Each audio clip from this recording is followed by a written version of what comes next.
वहाँ भी आएगी।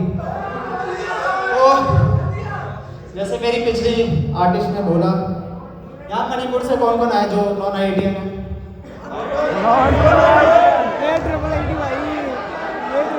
कोई फायदा नहीं भाई, तुम्हारे लिए नहीं है। जैसे मेरी पिछली आर्टिस्ट ने बोला, अपने एक्स से पूछा कि तुम 3-4 लड़कियों को कैसे रिप्लाई करते हो, तो उसके एक्स ने तो नहीं बताया, मैं बता देता हूँ।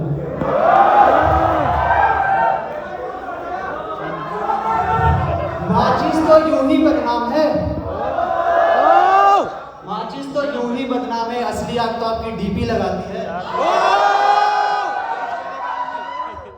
यहाँ पे सबका वेलकम करते हुए, और मतलब यहाँ सभी स्टडी करके आए होंगे, first second third fourth 10th 12th है ना, तो हर जगह टीचर होते हैं, 2 टाइप के टीचर होते हैं मैक्सिमम।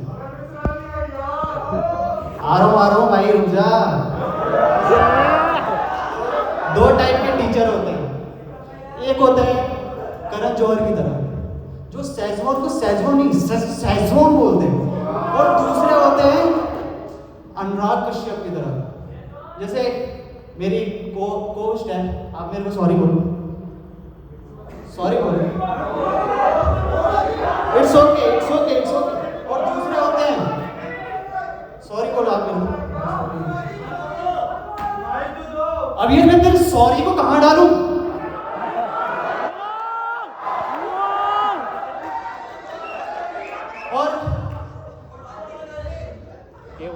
और ये वैसे नहीं होते, ये मुंह में बंदूक डाल के बोलते, अबे मदर बोर्ड तेरे सॉरी कहाँ डालूं मैं? और यहाँ पे वैसे ही तुम लोग इंजीनियरिंग कर रहे हो, इनिशियल फेज, हमने 10th के बाद तुमने चॉइस किया होगा कि कौन सी मतलब स्ट्रीम लूँ, साइंस लूँ, उस साइंस में भी नॉन मेडिकल लूँ, मेडिकल भाई यहाँ सब नॉन मेडिकल वाले हैं। नहीं मिलेगी भाई, शकल देख। उसके बाद ऐसी मेरी कजन का 10th का एग्जाम चल रहा है, ब्लर हो रहा है भाई कहाँ गए बिना टोपे वाले? ले लूँगा तो पहले इसको ब्लर से ही करना।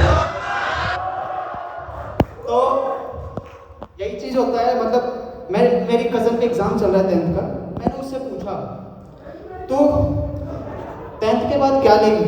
कहती है iPhone 15 और रिंग लाइट दिला दो। मैंने बोला सर है थोड़ी भी, मैंने बोला आर्ट साइंस कॉमर्स में से क्या लेगी? कहती है जिसका एस्थेटिक अच्छा होगा वो लूँगी। मैंने सर नहीं बोलते, नहीं बोलते, जो इनविजिबल चीज है तुम्हारे पास उसको नहीं बोलते। और इसके बाद मैंने उसके बाद उससे पूछा कि अभी ये बता आर्ट साइंस कॉमर्स में से क्या लेगी?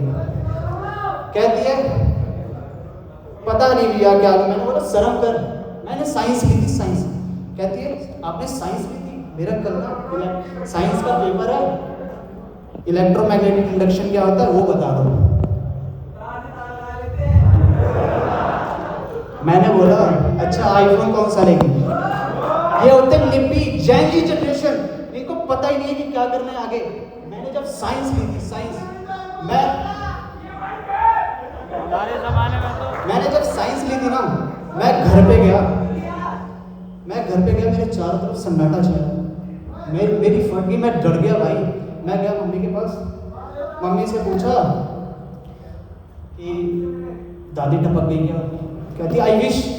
मैं कंफ्यूज, मैं बोला आगे क्या करना है? तो कह रही आगे क्या करना है? मैंने बोला कुछ नहीं, रात में दादी सोई हुई होंगी।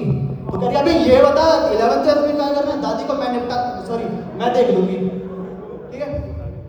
और फिर उन्होंने बोला कि तू बता 11th 12th में क्या लेगा? मैंने बोला नॉन मेडिकल लूँगा, भैया की तरह इंजीनियरिंग करूँगा। कहती है मैं एक घर में 2 बेरोजगार को नहीं रख सकती। मैंने बोला बेरोजगार नहीं है, इन्फोसिस में काम करता है। यहाँ सभी को पता है इन्फोसिस क्या होती है, किसको नहीं पता? यस और नो यार, यू आर इंजीनियरिंग यार।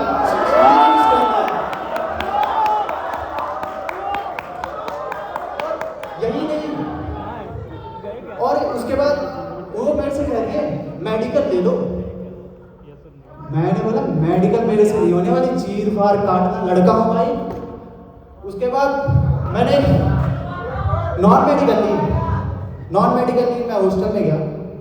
मेरा हॉस्टल ऐसा था ना, मेरे हॉस्टल में जेंट्स वार्डन ही नहीं था, लेडीज वार्डन थी।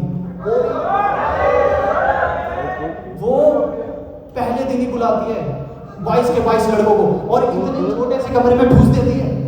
कहती है कैसा लग रहा है, मैं तो दबा पड़ा हूँ, कैसे बताऊँ कैसा लग रहा है।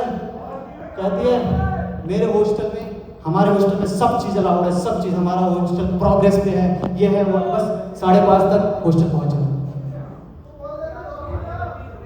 ऐसे मेरा हॉस्टल ना टाइम को लेके बहुत ज़्यादा स्केल था, बहुत ज़्यादा। एक दिन मैं ऐसे ही 5:30 पे आया, आते आते गेट के पास वो खड़ी है, वार्डन। तो वो गेट के पास खड़ी है, आते कहती है और बताओ कहाँ से आए हो। मैंने बोला कहीं नहीं, यहीं गया था। कहती है अरे बताओ कहाँ से कुछ छड़े उड़ा रहे हो। मेरे को भाई गुस्सा आया। मैंने बोला कहीं नहीं, लंदन गया था जस्टिन बीबर के कॉन्सर्ट में, ऑटो नहीं मिली, लेट हो गया। कह रही मैं तो, तुम तो पैदल आ रहे हो। मैंने बोला सैर्किज्म नाम की चीज़ है कुछ भी। कहते पथरी का ऑपरेशन मेरा पिछले महीने हो गया। मैंने बोला पागल है क्या।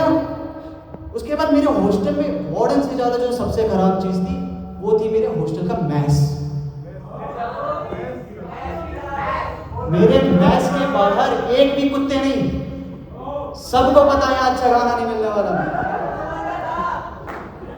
और ऐसे में ना हॉस्टल में क्या होता है, पढ़ाई के साथ दोस्ती होती है। मेरा भी एक दोस्त बना,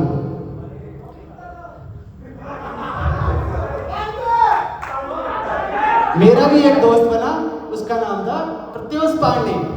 और यहाँ पे तुम लोग सब जानते हो कि जैसे हमारे मतलब इंडिया में एजुकेशन को लेके भी गलती प्रोवाइड कर देंगे कि अगर तुम 5,000 रुपये दोगे तो उसमें एक बंदा मतलब पूरे साल के लिए पढ़ सकता है। प्रत्युष वहां से आया पड़ा था, वो भाई नदी किनारे हग रहा है, उसको कुछ पता ही नहीं। उसके चाचा है, कह रहे अबे चल स्कूल में, तेरा कोई फीस भर दिया। कंफ्यूज है वो। तुम सब 1st, 2nd, 3rd, 4th, 5th करके आए पड़ेंगे, प्रत्युष 8th में आया। उसको ये चीज नहीं पता थी कि आगे क्या करना है। कुछ लोग, कुछ बंदे होते हैं ना जो अपने आप लाइफ में सीखते जाते हैं, उसको कुछ नहीं पता था। मैंने उसको बोला भाई कल एग्जाम है, चीटिंग करनी है, पर्ची लेके आए। उस बंदे ने गाइड बुक लेके आ गई। मैंने बोला गाइड बुक कैसे करेगा चीटिंग। कहता है कुछ नहीं, बाथरूम जाऊंगा, क्वेश्चन देखूंगा, आंसर देखूंगा, आ जाऊंगा। मैंने बोला इससे अच्छा टॉयलेट में रख देता। कहता है यही चीज तो नहीं सीखी लाइफ में। उसने क्या किया, पैंट उतारी और यहाँ पे गाइड बुक बांध ली। मैंने बोला चीटिंग कैसे करेगा। कहता है पैंट खोलूंगा, क्वेश्चन देखूंगा, आंसर देखूंगा, लिख दूंगा। तो उसके बाद क्या हुआ कि पांडे कह रहा है, मैंने बोला इससे तू टॉयलेट छोड़ के आता यार, कैसे चीटिंग कर। कह रहा है पापा गांजा ऐसे ही बेचते थे। उसके बाद ये क्या हुआ ना कि सब लोग चीटिंग कर रहे हैं, सबको अलग अलग प्रॉब्लम एग्जाम में। हमारे क्या होता है कि जो भी है एग्जाम देने वाला किसी को फर्क नहीं पड़ता, सब चीटिंग करो, उसको मतलब नहीं, वो सोया पड़ा है। सबको अलग टेंशन। मेरे को यही नहीं पता एग्जाम कौन से पेपर का है, कौन से सब्जेक्ट का है। ठीक है, पांडे अलग, इसको टेंशन की मैं बुक कैसे खोलूं, पैंट में तो मेरी बुक है। उसके बाद बगल में देख रहा हूँ गौरव तिवारी रो रहा है। मैंने बोला क्या हो गया। कहता है मम्मी ने बादाम खिला के भेजा था कि कुछ भूलूंगा नहीं, अब मुझे मेरी एक्स की याद आने लगी। और इसी सब चीजों में बहुत दोस्त बनते हैं। मेरा एक दोस्त था, वो जिसको था कूल बंदा, जिसको ऐसे ऐसे करके जो फोटो खिंचवाते हैं ना, वो था। वो पहले दिन आया, मेरे से कहता है चाप ले। तो वो आया, मैं खड़ा हूँ, पीछे से आवाज आता ओए वहाँ बैठ फोन लेकर।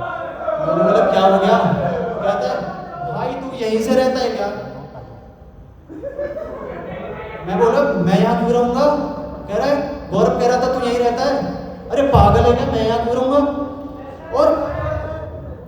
और ये ऐसे दोस्त बन चुके थे ना मेरे, ऐसे दोस्त मेरे बन चुके थे कि हमारी क्लास चल रही है, हमारे क्लास में थी एक रिया जोगी। वो उठी और जाके मैम से बोलती है और मैम उसको जाने देती है बाहर। कुछ जांच पड़ताल पता करके लगा कि पीरियड चल रहे हैं। मैंने बोला कौन से पीरियड चल रहे हैं, क्लास तो मेरी यहाँ चल रही है। उसके बाद हमें कुछ पता नहीं था, तो रिसर्च करने के पता चला कि ये कोई प्रॉब्लम होती है। तो अगले दिन 22 के 22 लड़के मैम पीरियड्स हो रहे हैं। मैम मेरे छाती पे कौन से पीरियड्स होते हैं? हमने बोला अच्छा लोकेशन प्रॉब्लम। अगले दिन मैम पीरियड्स हो रहे हैं। मैम भी बदतमीज, मैं नहीं मानती, दिखाओ। मैम अपने रिया के तो नहीं देंगे। और यही नहीं थी, रिशु जो था ना, रिशु वो बहुत एक्सट्रोवर्ट बंदा था। वो किसी भी लड़की से बात कर लेता, किसी भी। एक दिन आया आऊंगा घर आऊंगा। उसके बाद वो जाके लड़की को बोलता है, मैंने वो बोला उसको भाई देख भाभी जा रही है, she is not my type. मेरी फट गई, क्या बोल रही है भाई? हमें दो ही क्राइटेरिया चाहिए, पहला लड़की होनी चाहिए और दूसरा, और आजकल इतना फ्रस्ट्रेटेड है कि दूसरा क्राइटेरिया मानते ही नहीं। और उसके बाद कॉपी पेस्ट हो गया, फूक मार गया।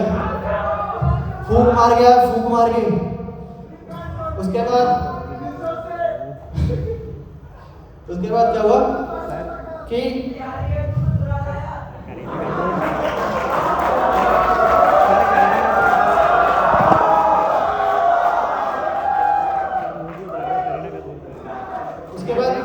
क्या था, रिया और वो रिशु मेरे से आके बोलता है भाई हम लोग रूममेट हैं, चीजें शेयर करनी चाहिए, पर तू मेरा कच्छा नहीं पहनेगा।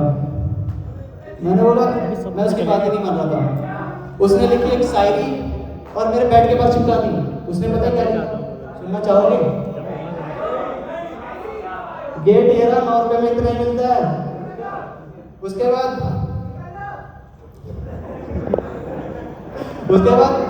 आगे कहता है, उसने शायरी लिखी, दोस्ती अपनी पक्की पर खर्चा अपना अपना, दोस्ती अपनी पक्की पर खर्चा अपना अपना, नहाएंगे साथ में लेकिन कच्चा अपना।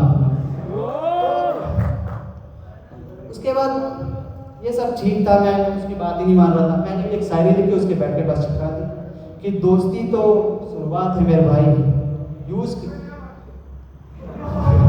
दोस्ती तो शुरुआत है भाई, और कच्चे की क्या बात कर रहा हूँ, वो भी शुरुआत है मेरे भाई। लड़की को दोस्त तू बना ले, प्यार करेंगे इसे एक साथ है मेरे भाई।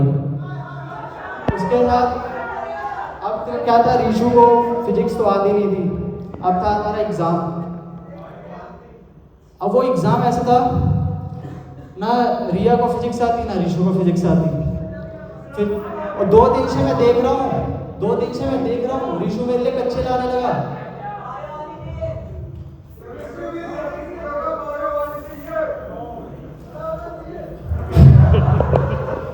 तो उसके बाद ये सब ठीक था यार, ये चलता रहता। अब रिया का टाइम आ गया था सेल्फ स्टडी का, रिशु का भी सेल्फ स्टडी का। तो मैंने उससे कुछ नहीं बोला, वो बस अपने आप कच्चा लाते गया। मैं सोचा इतना कैसे तो फ्रेंडशिप मानने लगा। अभी तक तो मेरे लिए एक चॉकलेट भी ले रहा था। कह रहा भाई फिजिक्स का पेपर है, मेरे को कुछ समझ नहीं आता। मैंने भी उसको बोला कोई बात नहीं, एक और देगा तो बताऊंगा। तो उसने बोला ठीक है। अब फिजिक्स रिया और रिशु बैठे कैंटीन पे। रिशु मेरे से कह रहा है भाई प्लीज फिजिक्स समझा दे। उसने लगाई कान में ईयरबड्स और मैं कॉल पे उसको बताने लगा कि क्वांटम थ्योरम ये होता है। वो नखरे करने लगा, ये क्या होता है। मैंने बोला पागल है क्या? उसने रिया को भी वही बोल दिया, पागल है क्या? फिर वो था स्मार्ट, कह रहा पागल मैं हूँ। अब था रिया का, हम लोग रहते थे पीजी में। अब रिया का टाइम रूम पे आने का, सेल्फ स्टडी पे। तो अब वो आई, ऋषु मेरे पास आया, कहता है भाई आज रिया आने वाली है। मुझे पता था मेरे को बाहर रहना है। मैंने उसको बोला मैं बाहर रहूंगा, कोई बात नहीं।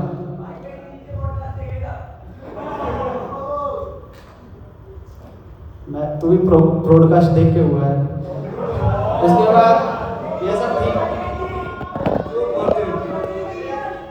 ठीक, तो वो आई, रिया आई, रिया ऋषु रूम में, उसे रिया 2 मिनट में बाहर आती है, ऋषु 2 मिनट में बाहर आता है, उसके गाल पे थप्पड़ के निशान। दोस्त वो मेरा है। मैं गया उसके पास, क्या हुआ? कहता है अबे डांस स्टॉप, तूने जो शायरी लिखी वो रिया ने पढ़ ली। और वो शायरी क्या थी? कच्चे तो शुरुआत है मेरे भाई, यूज करेंगे बारी बारी, लड़की तू को दोस्त बना ले भाई, प्यार करेंगे बारी बारी। तो थैंक्स फॉर कमिंग एंड पीछे वाले